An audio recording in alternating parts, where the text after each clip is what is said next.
Para o menino.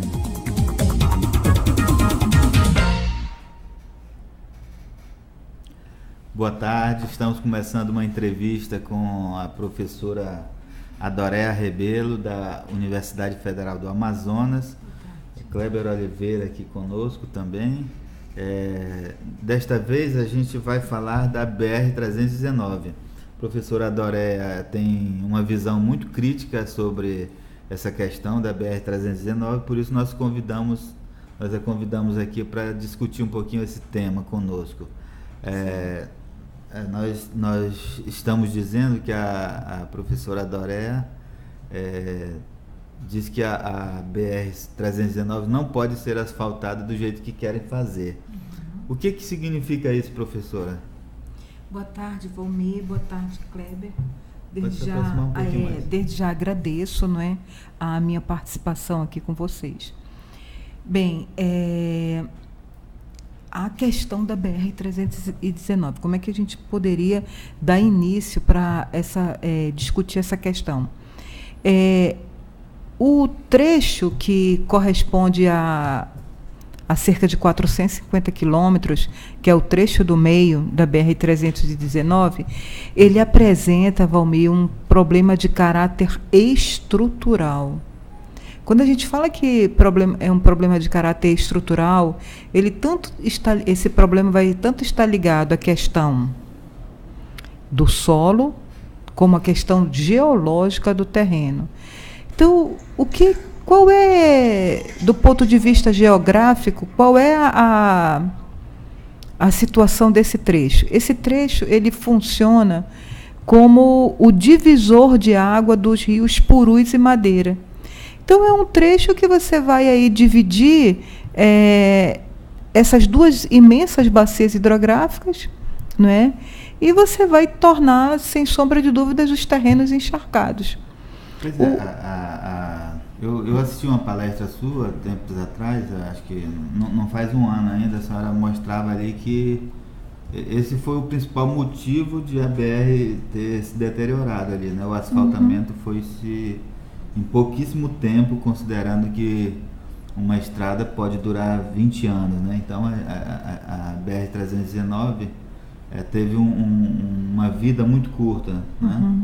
Foi por conta dessa questão geológica? Sim, Valmir, ela teve a vida curta e vai continuar tendo a vida curta, né?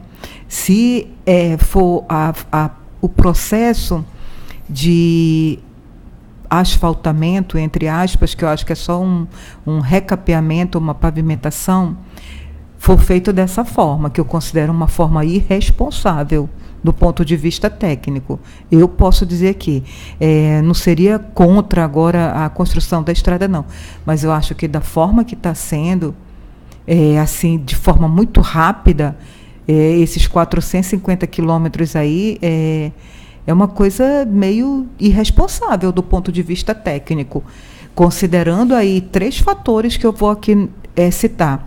Topografia, que são as condições de elevação do terreno, são terrenos extremamente baixos.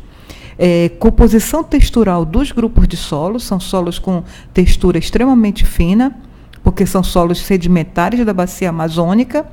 E o terceiro é o sistema de drenagem, que a gente precisa ter um sistema de drenagem eficientíssimo para poder dar certo. Senão vai continuar atoleiro, vai continuar problema de encharcamento do solo, vai continuar problema de inundação. Professora, então a questão ela envolve tecnologia de construção de estradas, né? Porque não basta colocar lâmina de asfalto, geralmente, como são as obras no Brasil, né? Seria necessário o quê? Fazer um investimento alto para dotar o solo das condições necessárias para receber a estrada? Como é que a senhora avalia isso? Sim, Kleber, é isso mesmo que a gente precisa pensar de que forma isso pode ser trabalhado. Porque onde nós estamos, no setor central da Bacia Amazônica e no setor sul da Bacia Amazônica, todos os solos e toda a formação geológica é de caráter sedimentar. Nós não temos substrato rochoso para sustentar essa estrada e esse asfalto. Se nós estivéssemos no sul do país, onde a gente tem um substrato cristalino, ou até no centro-oeste, onde a gente teria aí substratos cristalinos e substratos sedimentares, mas a gente não tem pluviometria elevada. Então, o que é a pluviometria? É excesso de chuva. Excesso de chuva. Nós temos excesso de chuva na bacia amazônica. Nesse setor da bacia amazônica que nós estamos, que é o setor central, chove 2.500 milímetros por ano. E é considerado, de toda a Amazônia, o setor com menos chuva. Quando você vai para os setores lestes e para o setor oeste, esses índices aumentam para 3.500 milímetros de chuva anualmente. Agora, professora, nós temos aqui duas principais estradas que o asfalto segura e de tempos em tempos tem que recuperar, que é a BR-174 e a M010, né? Uhum. Qual é a diferença aí de dessas duas estradas e da BR-319? Tá. É porque para a M010 e para a BR-174, na BR-174, quando a gente chega mais ou menos entre o quilômetro 150, já temos substratos rochosos, né? Para a M010, a gente não tem grandes bacias hidrográficas como a gente tem a do Purus e do Madeira. Então, são questões de ordem naturais, da natureza, e que precisam ser observadas com responsabilidade, Valmir, com muita responsabilidade técnica que nos permita o seguinte: a aplicação do dinheiro público, não é? De forma eficiente e adequada e com responsabilidade técnica, né? Porque o dinheiro do contribuinte não pode, olha, nós vamos construir agora numa proposta de uma política. A gente sabe que tem uma construção de fim eleitoreiro, né? Aí daqui a pouco vamos resolver a situação. E assim sucessivamente, e o dinheiro do contribuinte sendo aplicado dessa forma, irresponsável, né? Os defensores da rodovia, eles alegam que o objetivo dela é garantir a viabilidade econômica do Amazonas com a produção, ou seja, é uma estrada que vai ter muito peso em cima, segundo esse projeto de caminhões e carretas. Ela suporta esse tipo de tráfego, professor? Não suporta. Ela não suporta, né? No EIA-RIMA da estrada que foi feito, diz que não pode ser colocado muita carga e nem sobrepeso, né? Essa estrada, se os caminhões e carretas insistirem em cargas, por exemplo, de material agrícola, né? Ou containers, algo que possa ser extremamente pesado, não vai dar certo, vai ceder novamente. Me parece que o que poderia ser transportado são celulares e pequenos aparelhos. Cargas leves. Então. Cargas leves. Então, cargas assim elevadas não pode. E do ponto de vista, novamente eu vou dizer, do que é a minha seara, né, o meu entendimento. Do ponto de vista técnico, de novo, não pode receber peso, não pode receber sobrepeso. Mesmo que fosse feito um trabalho decente, com drenagem, com tudo, poderia receber? Sim, poderia, porque aí a gente teria, é nessa situação que eu estou falando, a gente teria uma estrutura de fundação adequada, a gente teria um sistema de caixas de drenagem, a gente teria um asfalto construído de forma que ele não acumulasse água, não é? Que os sistemas de canaleta lateral... você pode hoje, Valmir, construir canaletas nas laterais da estrada que sejam dissipadores da força da água, não é? Já existem muitas técnicas vamos dizer, de conservar e de preservar as estradas, né? Um dos países que é, vamos dizer, muito desenvolvido nisso é a Inglaterra, porque a Inglaterra é um dos países que tem os solos mais erodíveis do mundo, mas nem por isso tem essa situação. Por quê? Porque é feito um sistema de drenagem eficiente, onde é feito com responsabilidade técnica, não é? Então, a gente estava ainda agora aqui vendo um dado que 10% das estradas, o Brasil só tem praticamente em boas condições de tráfego, 10% das estradas, tanto federais como municipais e estaduais. É 10% de boa trafegabilidade. Eu estive na Colômbia, ali em Letícia, né? Sim. Há uns 4 ou 5 anos atrás. Uhum. Eles estavam construindo ali uma estrada e essa estrada tinha o sistema de drenagem, mas em cima do solo, que eles faziam primeiro a compactação do solo, e em cima do solo era uma camada de mais ou menos 20 centímetros de concreto, né? As nossas estradas não tem isso aqui, né? A gente vê que nos outros países eles fazem estradas para durar 100 anos, né? Verdade. E aqui as nossas estradas não duram 3 anos. Verdade. Se você vê a estrada que liga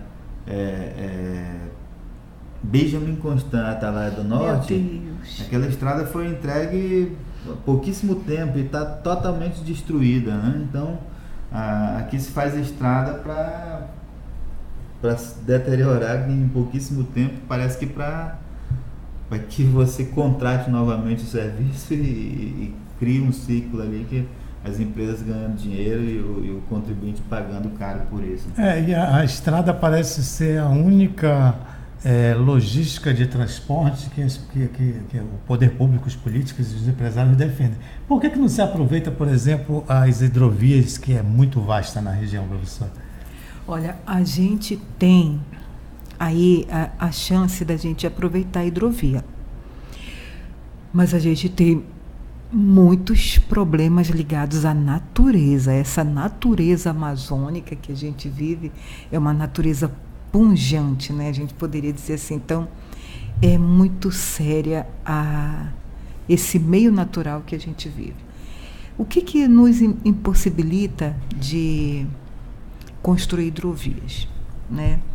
Eu vejo com cautela essa questão. Isso tem vários debates, né? Mas eu vejo com cautela essa questão das hidrovias. Olha, tanto o Rio Purus como o Rio Madeira, eles não são rios de leito estável. Eles são rios de leitos instáveis. O que significa leitos de rio instáveis?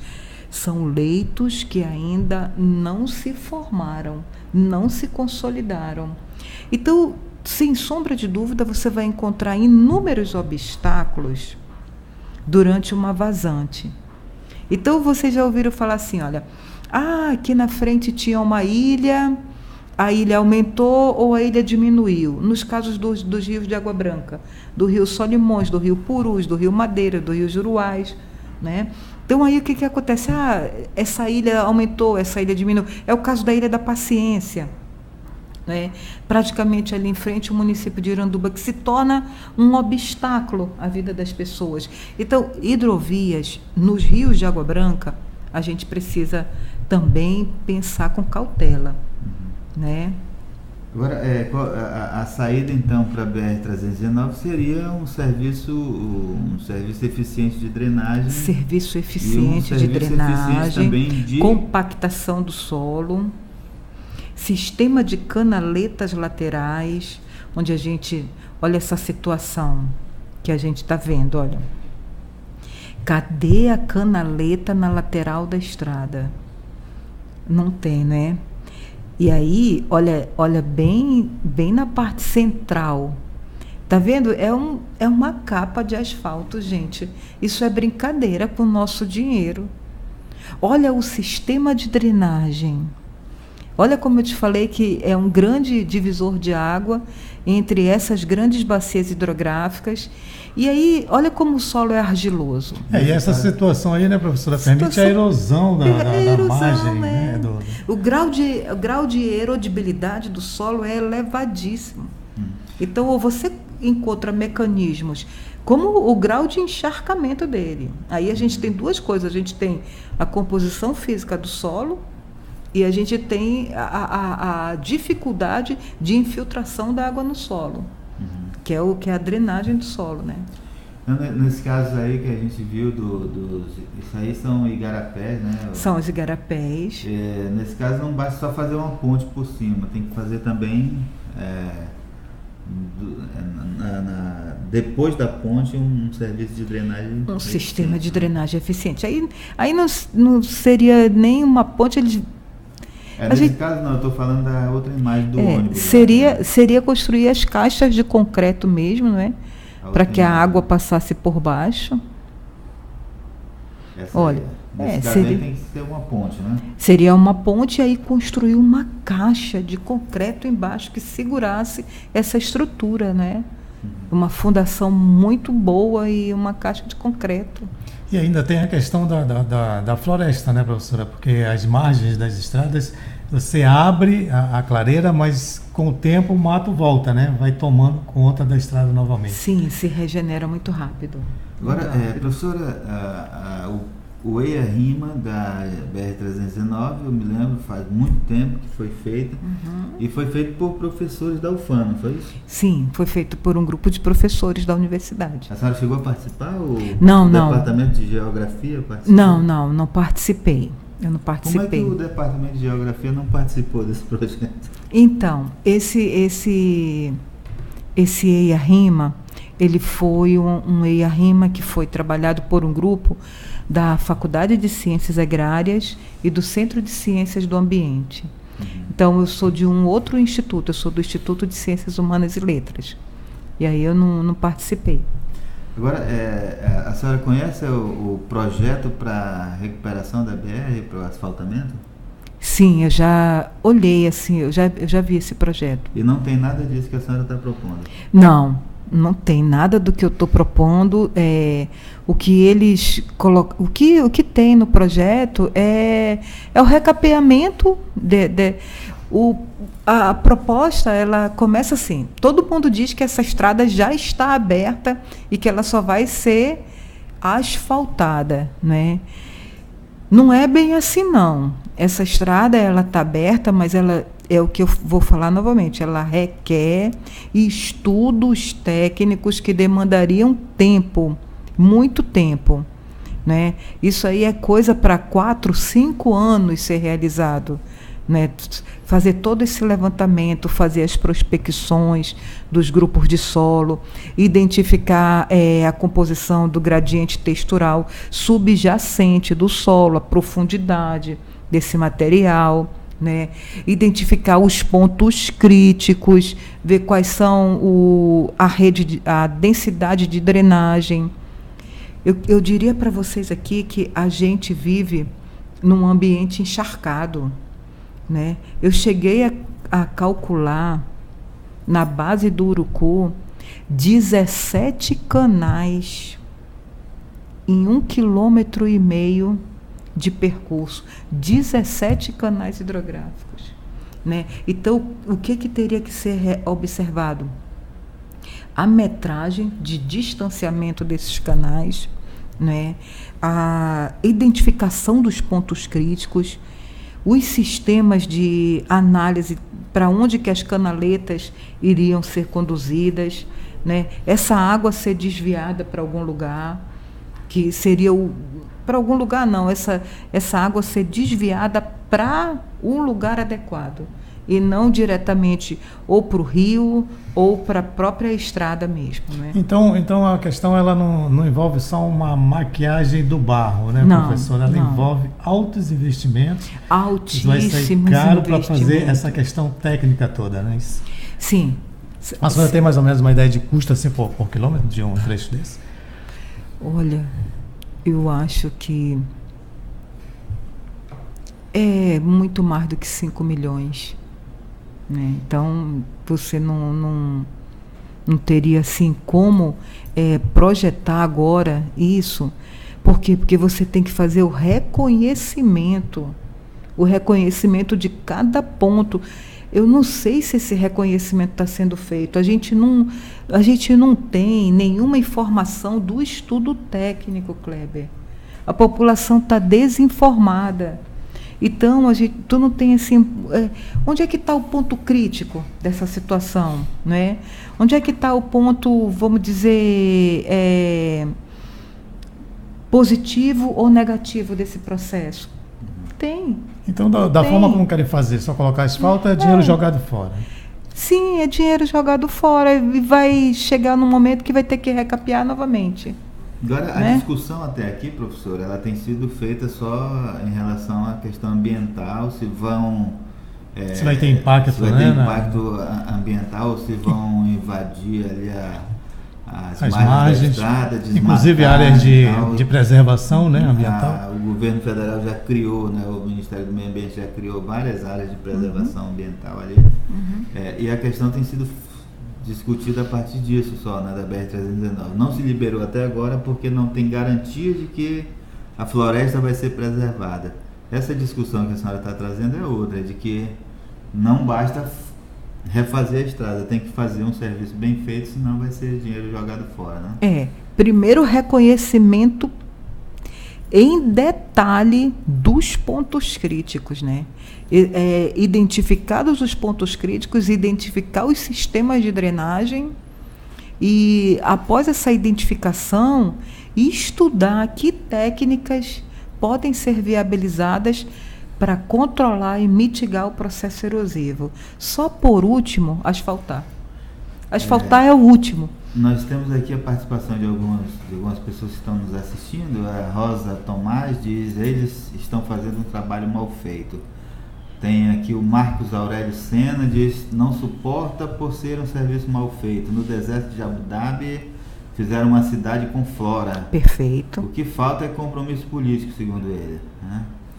Tem o Carlos Júnior, diz: é só colocar uma balança industrial e controlar o peso dos veículos. Perfeito. Do meu ponto de vista, tem possibilidade sim. O que eu vejo é que essa má vontade e empecilhos de certas pessoas, como a geóloga, tá. Em todo lugar ele diz que tem pessoas colocando empecilhos, né? Tá. O Leonardo Nunes... Me xingou, vai ver, você não quis... Oi? Eu não botei aqui o xingamento porque não... Mas quem quiser pode ler depois. Tá, vai ficar lá o registro do Carlos Júnior. Tá. O Leonardo Nunes diz o seguinte: o negócio é falar menos e fazer, executar. A questão das estradas são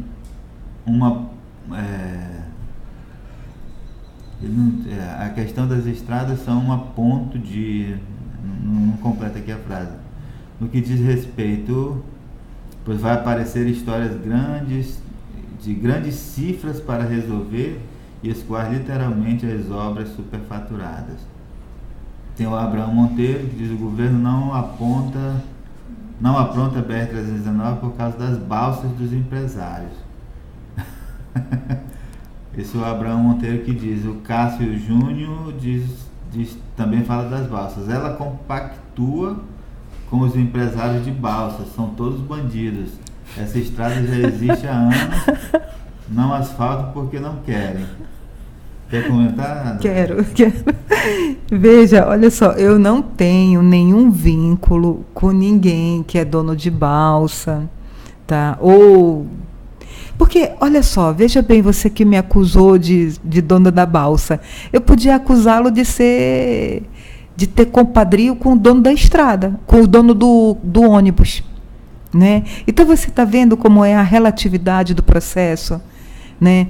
Numa relação dialética é assim: se você acusa, quem me acusa de ser apadrinhada do dono da balsa, com o dono da balsa, eu posso acusar de ser apadrinhado com o dono do ônibus, né? Então, você perceba como nós, contribuintes, estamos sendo desrespeitados.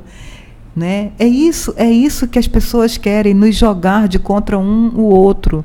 Não é momento da gente ficar contra um outro, da gente assumir bipolaridade aqui, né? É momento da gente se unir e ver que o nosso dinheiro tem que ser muito bem investido. Outra coisa que eu queria responder para outra pessoa que falou assim, que sempre vai aparecer um geólogo para atrapalhar. Eu não sou geóloga, eu sou geógrafa, né?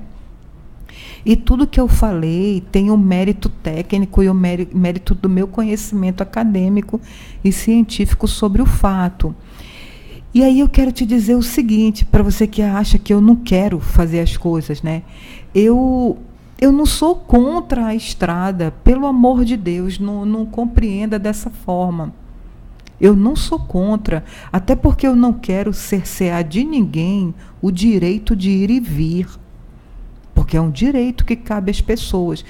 O que eu estou pedindo encarecidamente, tenho me disposto a dar informações nos jornais, na universidade, publicar trabalhos científicos, é que a gente fique atento para a forma de uso do dinheiro público.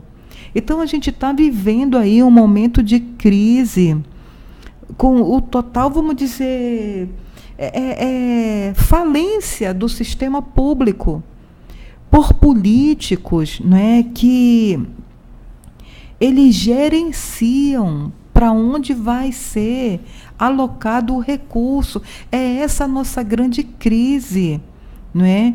Então, olha do que esses políticos estão nos acusando, de causar um déficit na máquina orçamentária, quando a gente sabe que não é verdade, não é? Não é verdade. Vou colocar aqui algumas participações das pessoas que estão nos assistindo. O Roberto Glória diz o seguinte, ele fala, a senhora falou que 4 ou 5 anos para fazer estudo, ele disse que as estradas dos Estados Unidos não demoram 5 anos estudando, só no Brasil que demora décadas para fazer uma estrada. Certo. Aí o Fernando Cavalcante, por que não é ela que utiliza a BR-319? Tá. Trio... o Araújo Souza aqui está dizendo que aqui tem um trio de incompetentes. Obrigado, Araújo de Souza. Fernanda Cavalcante disse que é um serviço de lavagem de dinheiro e disse que há 29 anos essa estrada está na mesma ladainha, né? Sou de Porto Velho, cadê a estrada para uma boa logística?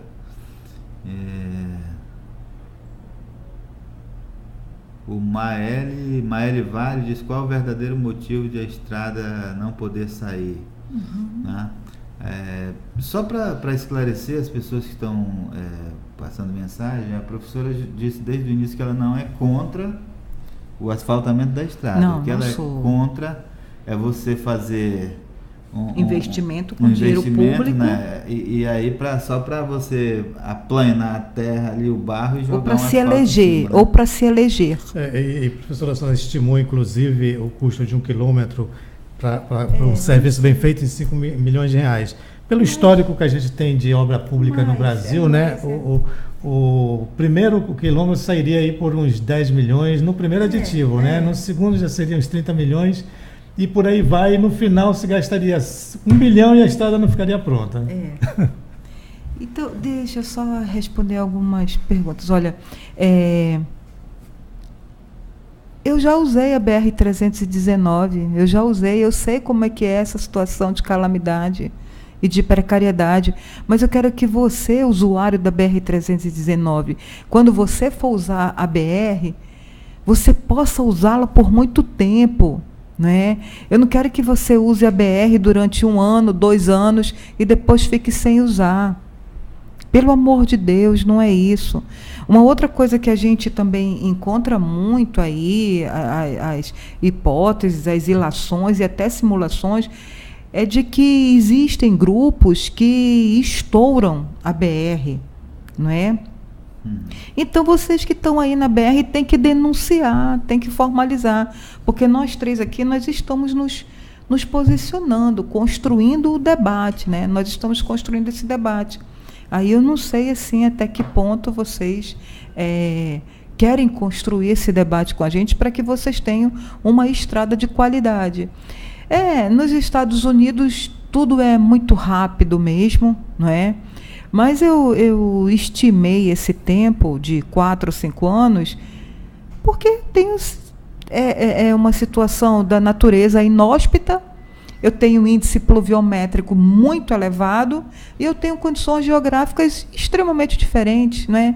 Eu sei que nos Estados Unidos eu teria o Mississippi, teria o Missouri, grandes bacias, mas na Amazônia essa situação geográfica ela é ímpar, não pode ser comparada, tá? Por isso eu estimei, mas o certo é o que você falou mesmo, tem que ser o mais rápido possível, no máximo 24 meses, aí 2 anos. Só para esclarecer também o nosso participante ali da internet, nos Estados Unidos quem faz obra pública não é o governo. O governo contrata uma seguradora, a seguradora que contrata as empresas e a cobrança é muito alta em cima dessas empresas. Por isso que lá as coisas são rápidas e são bem feitas. Olha, tem mais aqui o Wendel Santos diz: Manaus Boa Vista tem os mesmos impactos e foi asfaltada. Essa BR existe há anos, não fazem porque não querem. Dinheiro público é jogado fora todos os dias em coisas supérfluas e essa rodovia mais importante não fazem. O Heron Andrade diz o seguinte: sou universitário de Geografia na UFAM e não vejo porquê de não dar desenvolvimento para o Amazonas. É preciso criar outros meios de economia para o Amazonas e a BR é um dos meios para desenvolvimento. No entanto, é preciso observar os fatos que iriam prejudicar tanto a biodiversidade e o dinheiro gasto que servirá para os políticos corruptos. Verdade. O Sandro Lincoln diz: a BR-174, que funciona perfeitamente, teve todo esse estudo que a senhora está falando, tem que fazer com dinheiro público. Essa aqui é a Fernanda Cavalcante. Tem que fazer com dinheiro público, mesmo vocês são mega ignorantes. Se não utilizar o dinheiro público, vem e roubam. A Fernanda aqui está... Ela entendeu equivocadamente, né? Na verdade, ninguém está dizendo que tem que fazer com dinheiro privado. Se fosse, seria bem-vindo também, viu, Fernanda?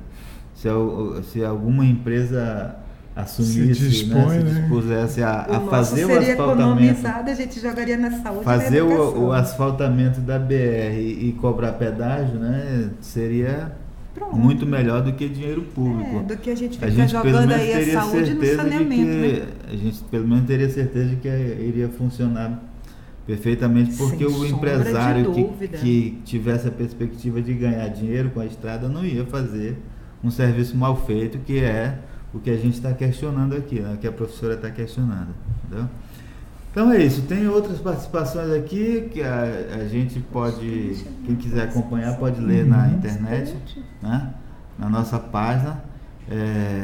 A gente agradece a participação da professora. Muito obrigada, Valmir, muito obrigada. Obrigada aos participantes também. E diz aí aos nossos ouvintes que isso aqui, a gente está aqui trazendo uma pessoa que tem um ponto de vista diferente, né? É diferente do meu, inclusive, eu não no sentido de que tem que fazer bem feito, mas no sentido de que a BR precisa ser asfaltada sim, né?